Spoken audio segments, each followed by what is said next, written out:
Estella Mena's life was tragically cut short on October 27, 1979, during a horrifying attack at her workplace in Sunnyvale, California. As an 18-year-old security guard at the Western Electric offices, Estella endured a terrifying ordeal when a knife-wielding assailant attempted to assault her. The ensuing struggle resulted in multiple stab wounds, and despite a colleague's heroic intervention, Estella succumbed to her injuries. For over 4 decades, Estella's senseless slaying remained a heart-wrenching, unsolved mystery. However, recent advancements in DNA technology and forensic genealogy have unveiled the identity of her assailant, shedding light on the circumstances surrounding her demise and the fate of the assailant. The brutal slaying of Estella Mena had long haunted Sunnyvale as an unresolved case. Multiple generations of detectives had diligently pursued leads, scrutinized evidence, and interviewed potential suspects, yet the perpetrator had eluded justice. The mystery persisted for decades, leaving the victim's family and the community in perpetual distress. In the long pursuit of justice for Estella Mena, investigators faced numerous challenges when collecting and analyzing the evidence from the 1979 crime scene. Crime scene investigators diligently collected approximately 30 items, yet their initial efforts yielded just 2 sources of DNA, that of the victim and an unidentified male traced from blood found at the scene. The DNA profiles derived from these samples were entered into the FBI's combined DNA index system in 2011, but the quest for a match proved futile. The investigation extended to the collection of various hair samples, which were forwarded to the California Department of Justice in 2015 for analysis. Dishearteningly, these efforts also failed to produce any conclusive identifications. The challenge of obtaining viable DNA profiles from the evidence tested in 2011 was explained by Deputy District Attorney Robert Baker, who noted that the analysis of mixtures and degraded samples was notably more formidable back then, compared to modern-day advancements in forensic science and technology. In 2023, in a remarkable breakthrough that brought hope to this cold case, Sunnyvale detective Matt Hutchison took a significant step in the investigation by submitting blood samples extracted from Estella's clothing and shoes to the Santa Clara County Crime Lab.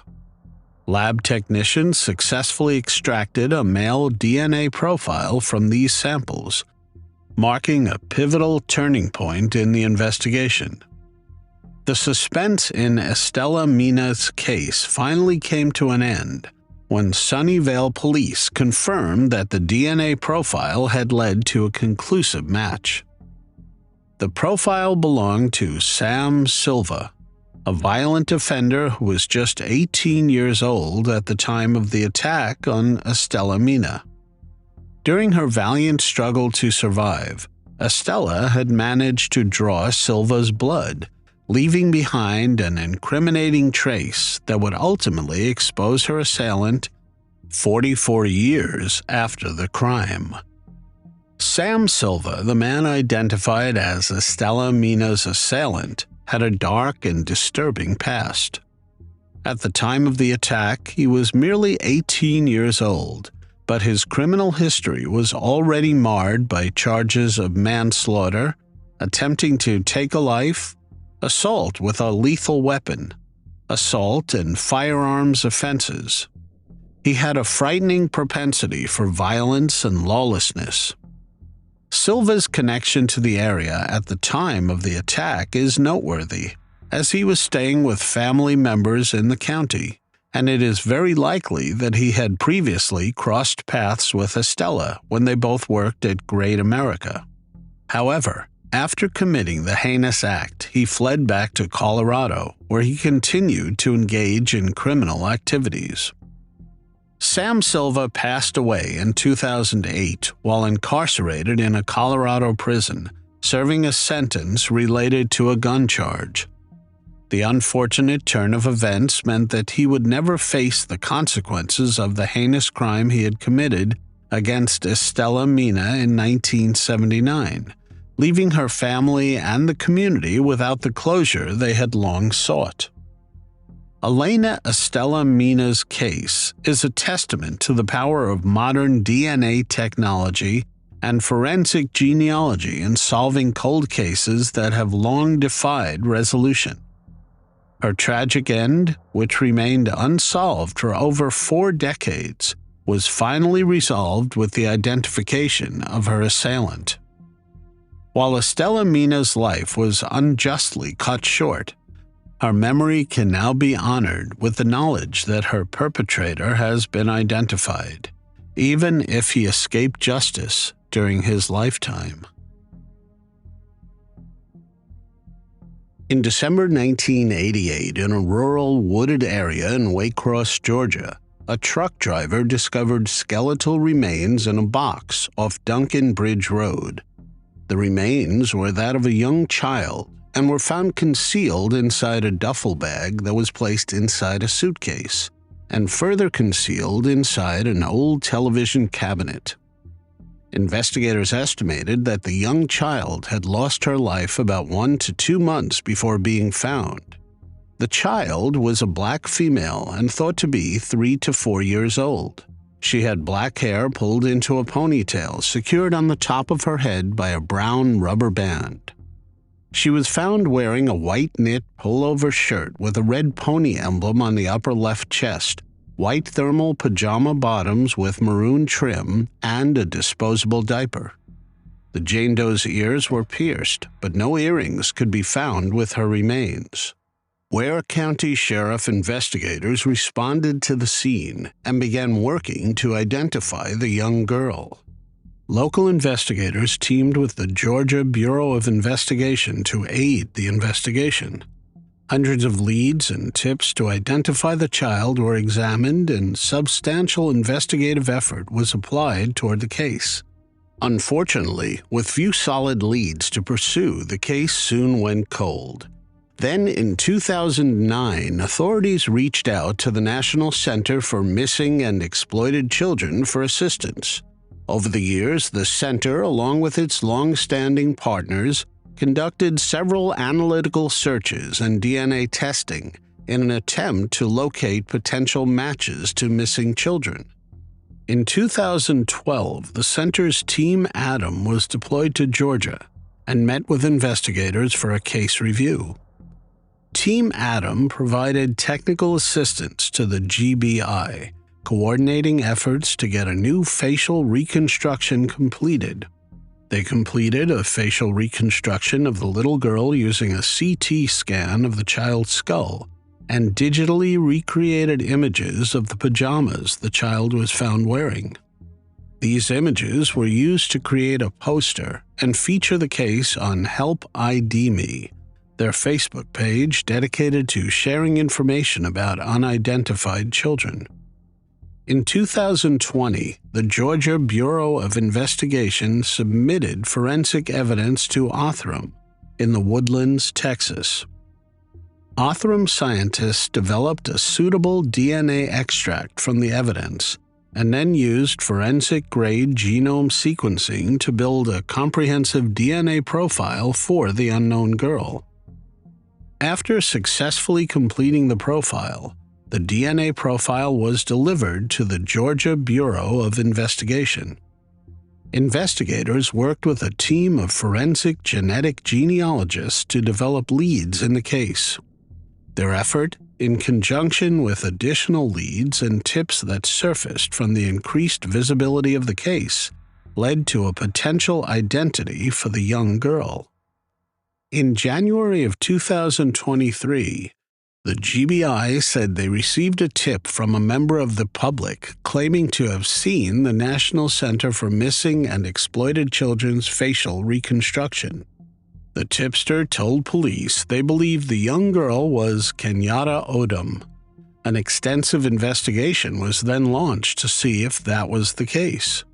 DNA testing of a genetic relative then confirmed the positive identification of Waycross Jane Doe as 5-year-old Kenyatta Odom.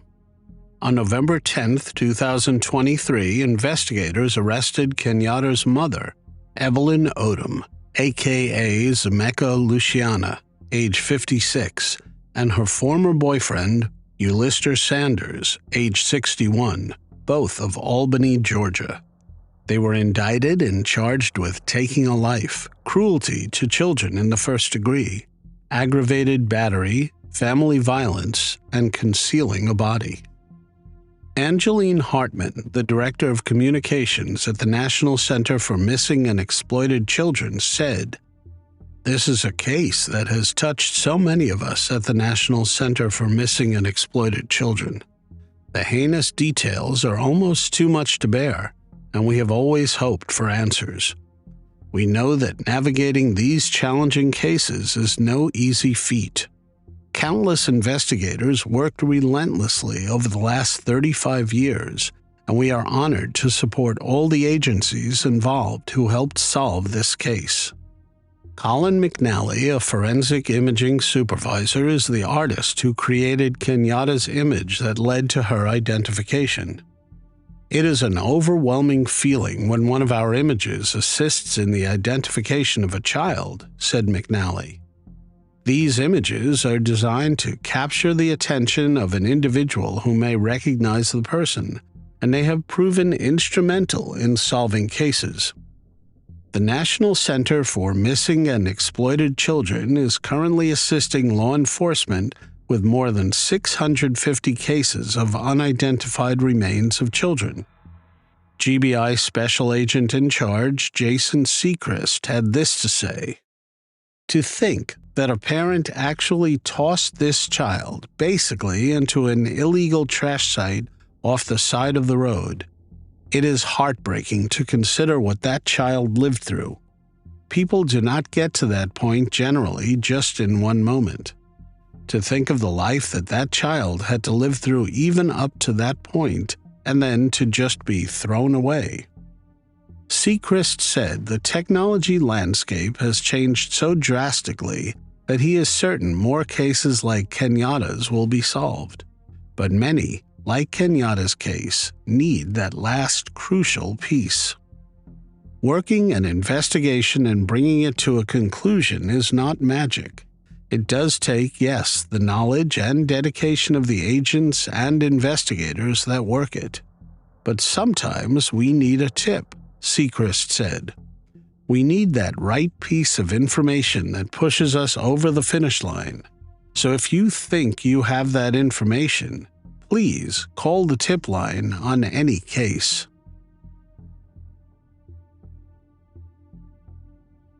On September 8, 2002, the manager of a hotel in Nogales, Arizona, discovered the body of an adult man in one of the rooms. The man had an 8-inch surgical scar along his left frontal hairline and had told the hotel manager that he had been consulting a doctor in Mexico about surgery on his head. Investigators estimated that the man was Caucasian and between 49 to 73 years old. He was approximately 6 feet tall and 192 pounds, with brown eyes and short, partially gray hair. When this John Doe was found, he was wearing a silver necklace with a C medallion and was in possession of an identification card belonging to Edward C. from St. Petersburg, Florida. He had also registered for the room as Edward C. of St. Petersburg, but that name led authorities to records of identity theft and fraud. A fingerprint search came back with the name Donald Hadland Jr., but investigators at the time believed this was also a stolen identity. With no other leads to follow, the case went cold. In 2023, the Pima County Medical Examiner's Office brought the case to the DNA Doe Project as part of a collaboration with Ramapo College of New Jersey's new Investigative Genetic Genealogy Center. It is an undergraduate certificate program offering practical experience on real cases to its students. With funding from the Ramapo IGG Center, a blood sample taken from the body was sent for DNA analysis and development into the profile that was uploaded to GED Match Pro. Then, the students got to work, building a family tree of the DNA relatives of the John Doe in order to try to determine his true identity. Right away, they started finding the Hadland name in their research. After providing authorities with genealogical evidence of Mr. Hadland's identity, confirmation was obtained by a comparison with the DNA of a close family member. This confirmed that the John Doe was indeed Donald Hadland Jr. Ramapo IGG Certificate Program Director Carrie Ann Binder said, "This case was unique, as there was an investigative lead to the identity of Donald Hadland Jr. to begin with. Our students at Ramapo College of New Jersey were able to compile additional supporting information using investigative genetic genealogy to demonstrate how Nogales' John Doe's genetic matches were consistent with Donald Hadland Jr. He was in Tucson for a medical procedure, and he passed away in the hotel room during that time. Previously, he did live in Florida, and he does have living family. Why he used false names are still unknown." Ramapo student Dr. Brad Combs said, "Being part of a multidisciplinary team working to establish the identity of an individual in a 20-year-old cold case was very rewarding. The team worked efficiently and effectively together to help identify this individual and bring closure for the family."